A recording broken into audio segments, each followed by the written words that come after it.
Takže expecto všetci, moje meno je Vizardro a ja vás vítam u ďalšieho videa. Dnes budeme ochutnávať vec z školskej jedálne, zo školského bufetu.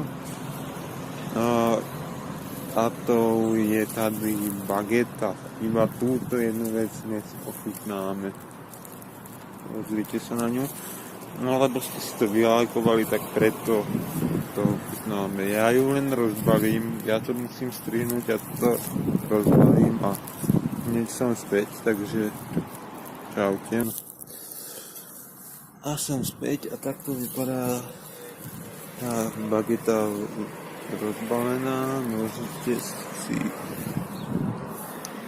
No, obsahuje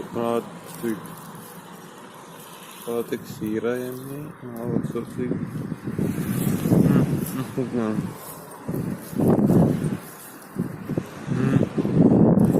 A to vyzerá takto vyzerá do konci.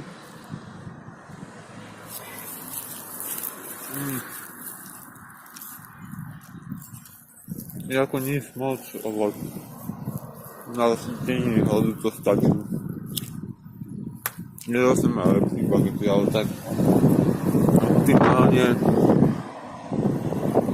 dávam 6 z 10 a takto.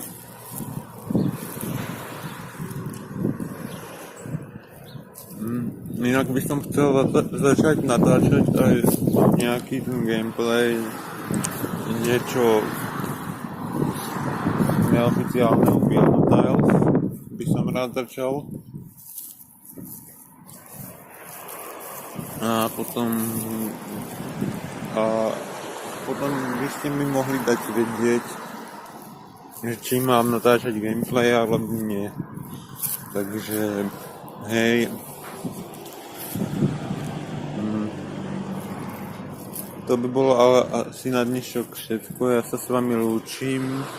Ešte predtým, než sa rozlúčim, by som chcel ešte vlastne zaviesť rubriku spomínaných ľudí, rubriku dobrých ľudí, do ktorých si každé video niekoho pridáme. Lebo je to dobrý človek, proste chalan, fasa, úplne v pohode človek, takže nenatáča na YouTube videa, ale možná, že potom to začne. Možno. Ale ak chcete, môžeme dať nejaké video s ním. Takže ja sa s vami lúčim a uvidíme sa u ďalšieho videa. Do tej doby sa majte, alebo možno ešte na streame sa uvidíme, ale do tej doby sa majte a nezabudnite proti všetkému zlu a Avada kedavra. A vám s Bohem městu bez známek.